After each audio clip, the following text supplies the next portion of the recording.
Hello, Gemini. Reading tayo ngayon. Maulang gabi sa inyo dyan. Ingat-ingat sa mga katatapos lang nung nakaraang sakuna at maulan na naman.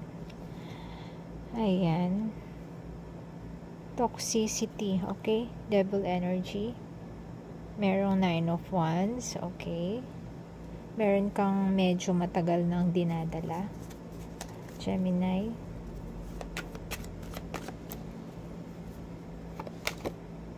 Page of Cups.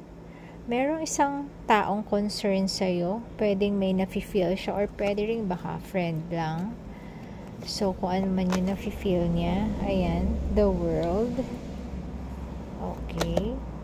7 of Cups. So, may mga opportunities. Page of Wands.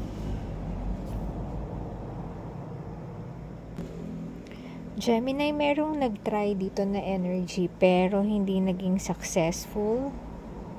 So, hindi malaman natin mamaya if connection nyo ba yan? Ano ba yan? Love ba yan? Okay. Ito yung fear mo. The Tower. Okay. May natatakot kang pwedeng mangyari. Etong High Priestess, so ito yung parang etong taon to, etong connection na to rather ay tahimik lang, pero maraming nangyayari. Kasi may biglaan ka pang pangyayaring kinakatakutan. So, ano kaya?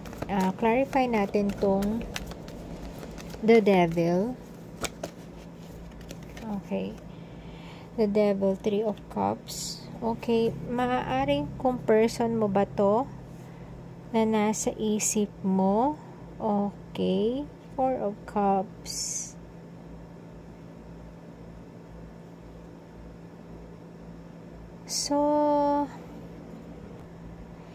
So, etong if ever person mo to or event ba tong nangyayari na ayaw mo talaga, na gusto mong mahinto na ginagawa niya, etong toxicity na to, so maaaring in relationship ba kayo or friends lang kayo, ayan. So, eto, devil energy, so mahilig siyang, marami siyang parang ano ba ang tawag doon? Yung palagi niyang ginagawa. So, parang mahilig siyang mag-party, ganyan. Marami siyang bisyo, parang ganon. So, pwedeng iba, umiinom. Yun ang napapansin ko dito eh. Yung iba naman, maaaring sobrang busy lang din sa work ng person mo. And busy sa mga ka-office mate niya. Ayan. Sobrang yung time niya na pupunta na doon. Okay. Yun ang ayaw na ayaw mo na gusto mo na sanang ihinto niya. Ayan. The World. So, yung iba, maaaring yung iba sa inyo, maaaring LDR to, na lumayo ka or siya ang malayo, ayun. So, busy ka sa pagtatrabaho.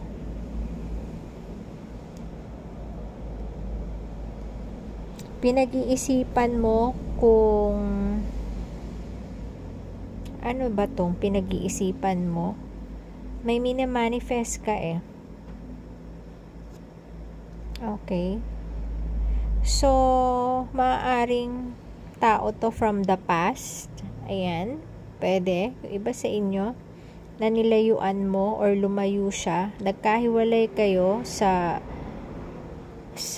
dahil sa work or dahil nag-iwasan kayo dahil sobrang busy kayo sa work. Pwede din. Pero minamanifest mo yung pagbabalik niya. Ayan. Kasi nagkalayo kayo pero masaya ka nung time ninyo. Kaya lang, nung nagkalayo kayo, medyo naging dry yung inyong communication. Walang communication kayo na nangyari. Okay, may Scorpio energy din dito.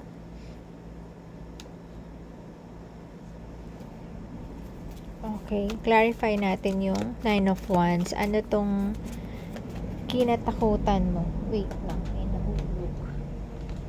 Saan yun? Ayun. Okay. So, may fear ka. May kinatakutan ka. Six of Pentacles, the Moon. Yes. Parang may nililihim siya nung time na yon. Hindi ko makuha kung ikaw ang may nililihim or siya ang may nililihim. So, parang matagal na kayong magkasama before. Meron yung iba, dumalang yung communication, and yung isa sa inyo gusto makipag-communicate until bigla na lang kayong nagkasawaan sa paghihingi ng communication. Feeling nyo parang nagbebeg ka na lang ng time. Yun. So, etong connection na dati na etong connection mo dati na nahihirapan ka, yun pa rin yung gusto mong na either yun pa rin ang gusto mo, same person, o gusto mo yung feeling. Tingin ko yung feeling ang gusto mong maulit. Okay. Clarify natin tong Seven of Cups. Okay. Five of Pentacles. So, mukhang itong si person mo, maaaring iba sa inyo, past, or iba sa inyo, present, kasi nandito siya maaaring iba sa inyo, nakukulangan talaga sa time together ninyong sa relationship nyo, and feeling mo ang dami niyang masyadong ine-entertain na kung ano-ano. Okay, pwedeng sa work, pero feeling mo ayan,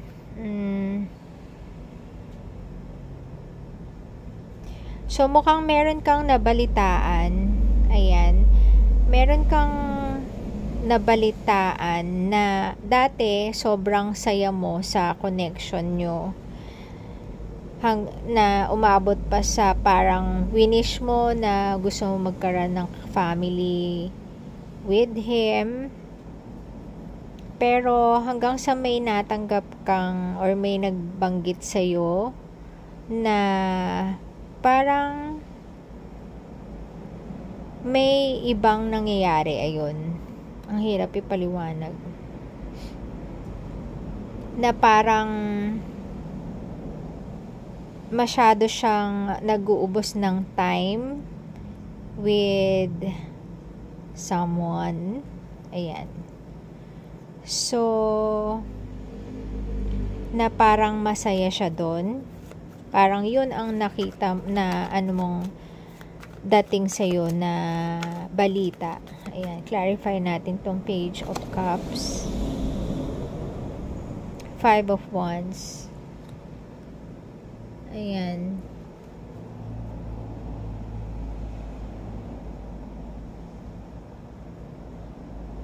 So, etong balita na to, although hindi mo pa na-confirm, pero parang kinukutuban ka na dito kasi parang medyo nag-iisip ka na eh. Ayan. Nag-iisip ka kasi marami kang nag-a-ask ka ng time sa kanya. Parang hirap siya magbigay ng time. And hanggang sa nag-decide ka na lumayo na lang. Kasi feeling mo parang hindi na siya yung same person eh. Okay. Clarify natin tong page. Page of Wands. Page of Wands, Nine of Wands. Ayan. Magician, 8 Pentacles, a Chariot. Okay. Etong passion, yung dati nyo, napaka-passionate niya. Nung dumating siya sa buhay mo, napaka-passionate niyang tao.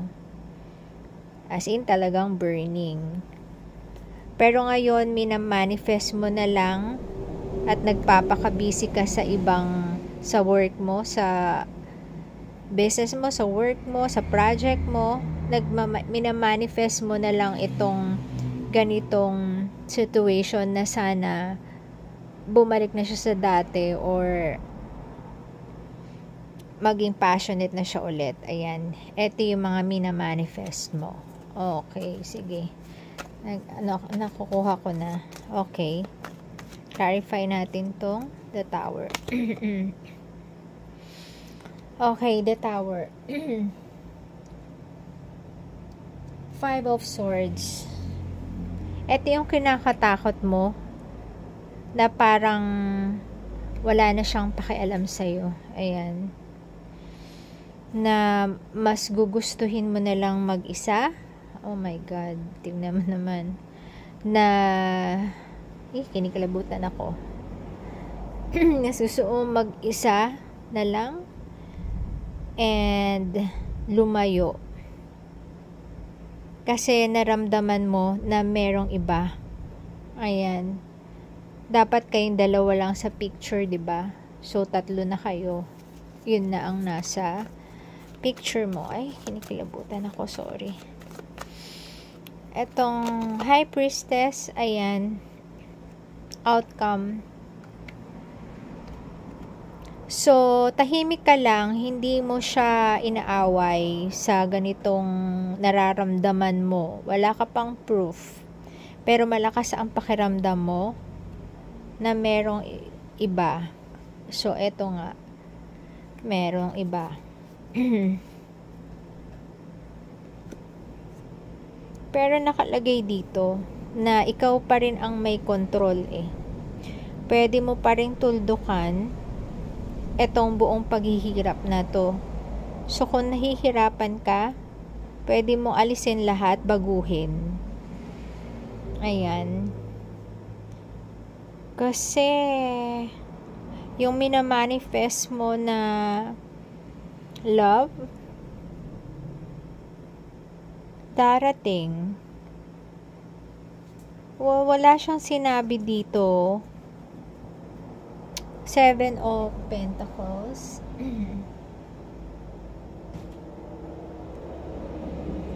So, meron kang ginagawa eh.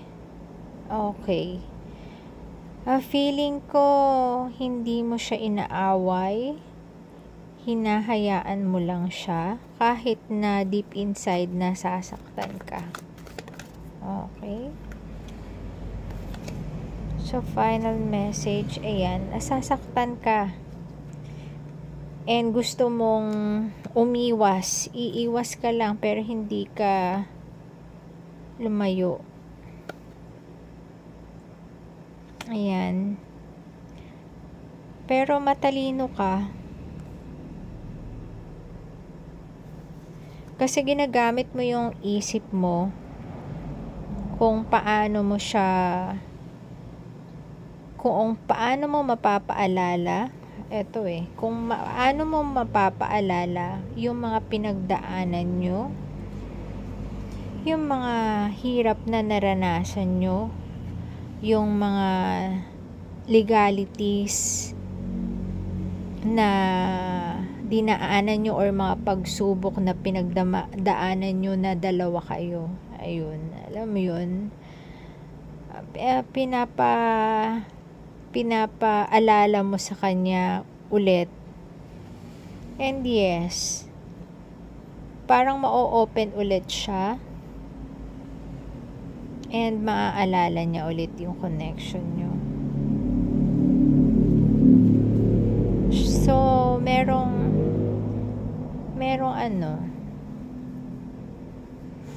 sana yung nakita kong Wheel of Fortune. Yung kanina. Kaya merong Wheel of Fortune kanina. So, ito, takot mo lang to na baka matapos kayo. Pero ang magiging outcome, papaganahin mo yung iyong intuition and yes, lalayo ka pa rin, iiwas ka pa rin. Pero sa pag-iwas mo, ito, doon parang manunumbalik eh. Ito, ngayon ko na nagets. Doon manunumbalik yung lahat ng memories nyo together kasi alam mo na habang andyan ka, wala, take for granted ka niya. And tuloy pa rin siya sa mga ginagawa niya. Pero pagka namalayan na niya yung absence mo, lahat ng mga memories babalik sa kanya. And yes, yung minanifest mo, eto, na babalik siya. Maaaring ang babalik siya. So, ayun muna, Gemini. Of course, hindi lahat makaresonate sa inyo. And kung kailan mo lang mapanood ito, dun mo lang maybe kailangan. So, okay lang kung kailan mo mapanood to. So, ayun, Gemini. Sana may kahit papaano makatulong. And thank you and God bless.